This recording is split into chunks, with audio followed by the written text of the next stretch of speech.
कराची, रोशनियों का शहर, मगर यहाँ के सरकारी स्कूल अब अंधेरों में डूब चुके हैं। ये वो स्कूल हैं जहाँ कभी बच्चों के कहकहे गूंजते थे, इल्म के चिराग जलते थे, छुट्टी की घंटी बजती थी, मगर आज वहाँ नशेइयों के डेरे हैं। सिरिंजें बिखी हैं, आइस पीने के चिल्लम और बल्ब, सिगरेट का धुआं और जवाल की बदबू है। ये है सिंध हुकूमत के जेरे साया चलने वाले सरकारी स्कूल, जहाँ किताबों की जगह मंशियात, जहाँ उस्ताद की जगह नशेई बैठे हैं और जहाँ कौम का मुस्तकबिल मलबे के नीचे दब चुका है और नोहर सरिया कबाड़ की दुकान पर बिक चुका है। वजीर तालीम साहब आप फख्र से कहते हैं कि तालीम में इनकलाब लाया गया है। हाँ, इनकलाब जरूर आया है, मगर ये इनकलाब तबाही का है। कराची के कई स्कूल अब इल्म के नहीं कब्जे के अड्डे बन चुके हैं। प्रिंसिपल और हेडमास्टर अंधे नहीं, खामोश हैं, क्योंकि सब जानते हैं, सब अपना हिस्सा खाते हैं। प्रोग्राम सरकार जवाब दो आज दिखा रहा है कराची के वो स्कूल जहां नशेइयों ने पूरी इमारतें तोड़ डाली, सरिया निकाला, दरवाजे उखाड़े, वायरिंग नोची और जब कुछ न बचा तो मलबा छोड़कर चले गए। कबाड़ी करोड़पति बन गए और सरकार अब भी फाइलों में रिपोर्ट मौसूल लिखकर मुतमईन बैठी है। ये स्कूल जहां कभी इल्म की रोशनी थी, अब जुर्म की तारीखी छाई है। करोड़ों के फंड आए, कागजों में सब ठीक, मगर हकीकत में इमारत जमीन बोझ, कुर्सियां गायब, ब्लैक बोर्ड टूटे हुए। ये तालीम नहीं तमाशा है, ये निज़ाम नहीं मजाक है। ये वो सिंध है जहां बच्चों का मुस्तकबिल बेचा गया और अब तारीख है जहां इनका सौदा हुआ और कुर्सी बचाने के लिए सच्चाई दफन कर दी गई। वजीर आला साहब, वजीर तालीम साहब, क्या आपके इल्म में है कि कराची के कई स्कूल अब रिहायशी अड्डे बन चुके हैं जहां तालीम नहीं नशा फैल रहा है? क्या ये सिंध हुकूमत का नया चेहरा है? क्या यही तरक्की का वादा था? सरकार जवाब दो, आज ये सवाल कर रहा है। कसूरवार कौन है? जवाब दो सरकार, क्योंकि जब तालीम मर जाती है तो कौम सिर्फ जवाल नहीं तबाही की तरफ बढ़ जाती है।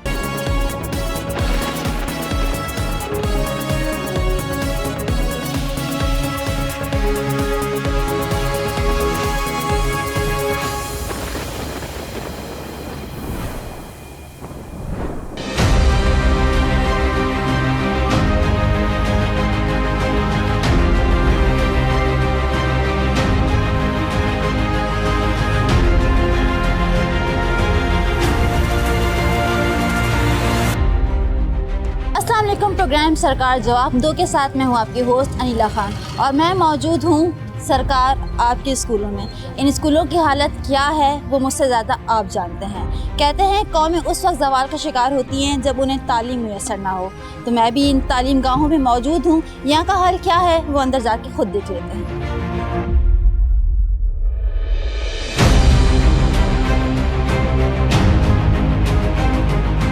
मैं इस वक्त स्कूल के अंदर हूँ। ये स्कूल है, ये 4 इमारतें हैं, ये खंडर है या कचरादान है, मुझे समझ नहीं आ रहा देखकर। अगर आप मेरे अतराफ़ में देखें, जगह जगह कचरा है और अंदर एक अंधेरा कमरा है। ये अंधेरा कमरा नहीं है, ये बच्चों का अंधेरा मुस्तकबिल है जो हुकूमत ने हमारे सरों पर थोपा है। तो सरकार ये अंधेरे कमरे देखें और अपने घरों और अपने दफ्तरों की रोशनी देखें।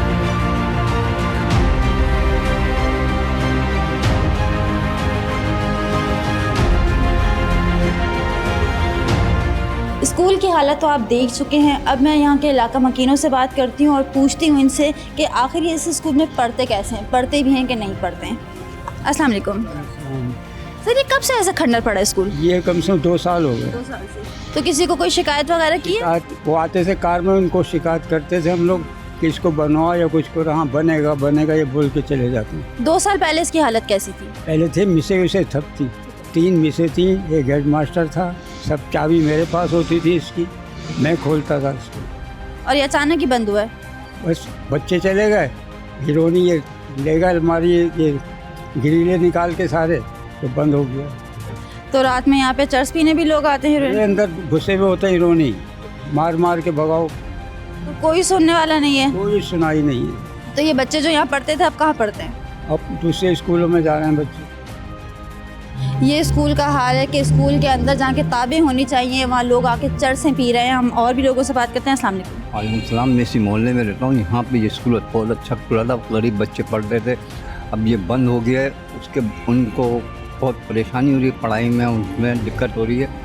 अब गवर्नमेंट से अपील ही कर सकते हैं इसको बहाल करा जाए और बच्चों की मुस्तकबिल बाहर तरफ देखा जाए। तो ये हालत आप देख रहे हैं, ये स्कूलों की हालत है। ये हालत मुझे किसी खंडर की लग रही है, ऐसा लग रहा है हम किसी खंडर में मौजूद हैं। यहाँ पर लोग भी हैं, यहाँ पर बच्चे भी हैं। इन बच्चों का हक़ था इस स्कूल में पढ़ना, लेकिन अफसोस ये तो दरसगाह की जगह एक अमाज़गाह बन गई है चरसियों के लिए। और आपने एक अच्छे खासे स्कूल को जहाँ पर तालीम दी जा सकती थी, आपने वो छोड़ दिया है नशे के अड्डों के लिए। तो सरकार इसको देखे, ये आपकी ज़िम्मेदारी है कि इन स्कूल में ये बच्चे पढ़ें, इनका मुस्तकबिल आपकी ज़िम्मेदारी है। कोई भी कौम उस वक्त तक तरक्की नहीं कर सकती जब तक उसके बच्चों को तालीम ना दी जाए, और आप हमसे हमारा हक छीन रहे हैं। मेरा एक केबिन रखा हुआ है बाहर, बच्चों की चीज़ें बेचता हूँ।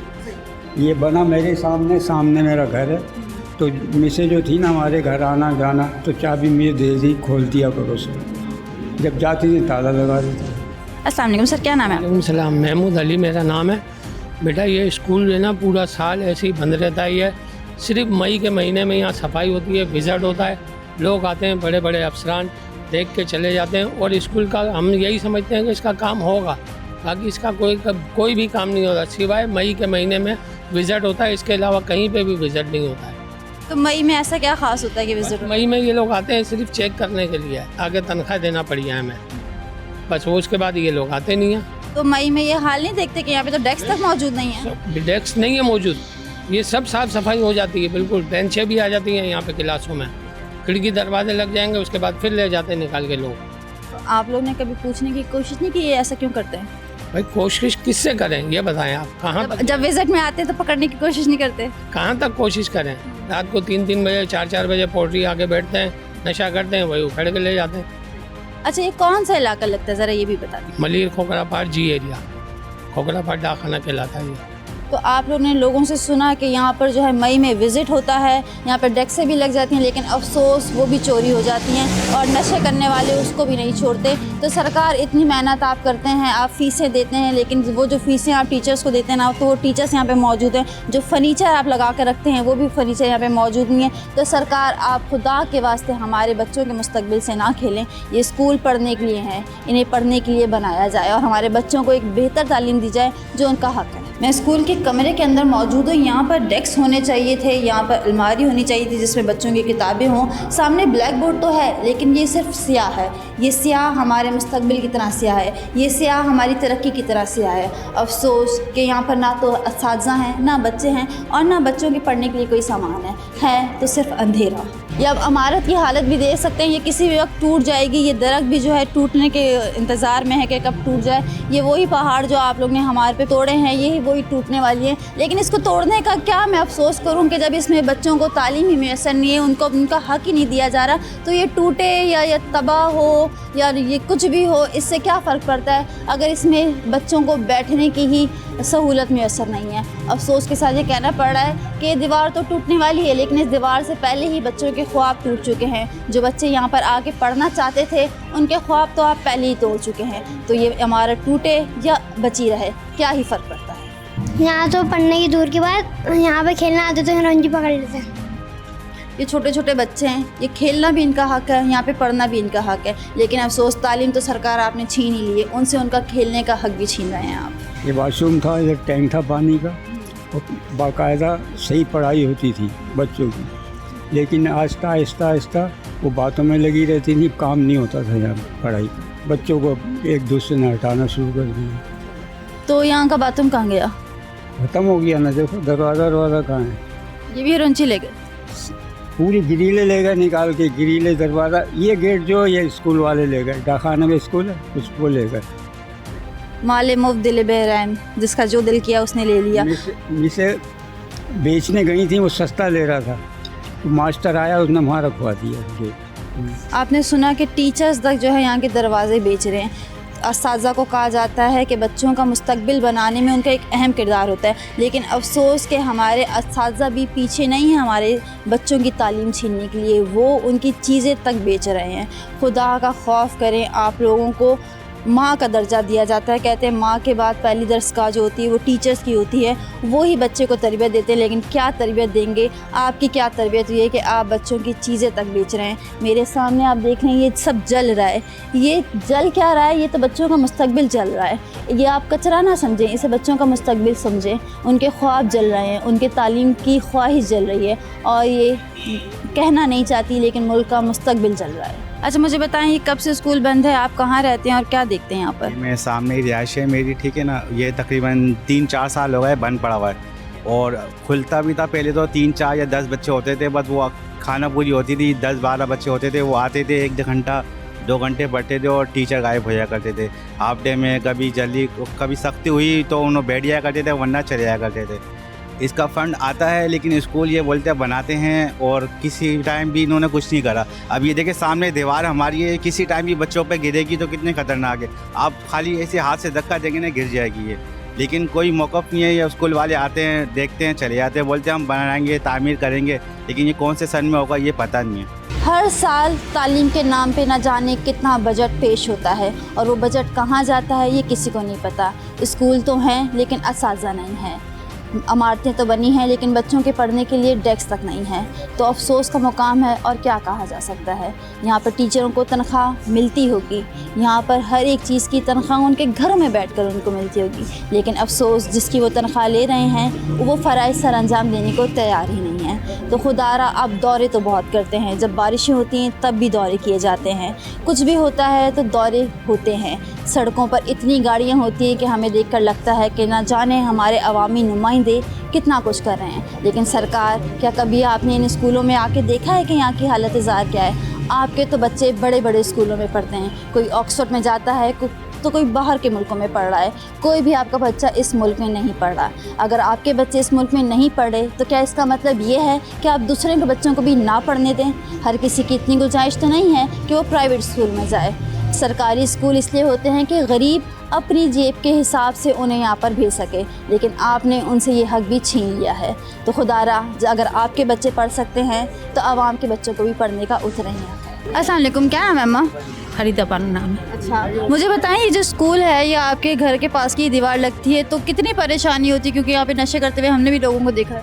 जी हाँ, हमें भी परेशानी तो होती है बेटा।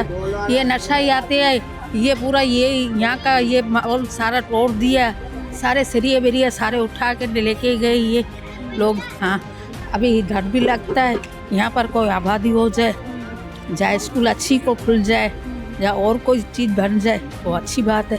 तो ये नशे ही ज़ाहिर है रास्ते में ख़वातीन को भी तंग करते होंगे। जी हाँ, कोई चीज़ उठा के लेके जाते हैं। मेरे कपड़े सूखते थे तो वो भी उठा के लेके जाते थे। मतलब कपड़े भी नहीं छोड़े? कपड़े भी नहीं छोड़ती है बच्चों के। ये आप सुन रहे हैं कि कपड़े तक नहीं छोड़ते आवाम के, ये नशे करने आते हैं। तो ये एक जगह है जहाँ पर लोग रहते हैं, ये जगह लोगों के रहने की है। इन जगहों पर ये स्कूलनुमा खंडर क्या ज़ेब देते हैं? खुदारा या तो इसे स्कूल बनाएं या कुछ और बनाएं, इनको खंडर ना बनाएं, क्योंकि ये लोगों के रहने की जगह है। ये मेरे अकब में जो बच्चे खड़े हैं, इन सब का हक था ये स्कूल में जाकर पढ़ें, लेकिन अफसोस इस खंडर में कौन पढ़ सकता है जहाँ पर ना असातिज़ा हो, ना जहाँ पर अमारत हो।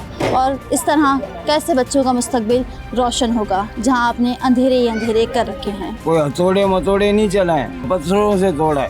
क्यों तोड़ा है? सरिये निकाले, बेचा है। अजीम का काम है ना रोकना, उन्होंने भी एक्शन नहीं उठाया। बहरहाल मेरा नाम आशिक हुसैन है और मुझे चाय बिस्कुट कहते हैं, और बरहम से मेरा चेहरा दिखाना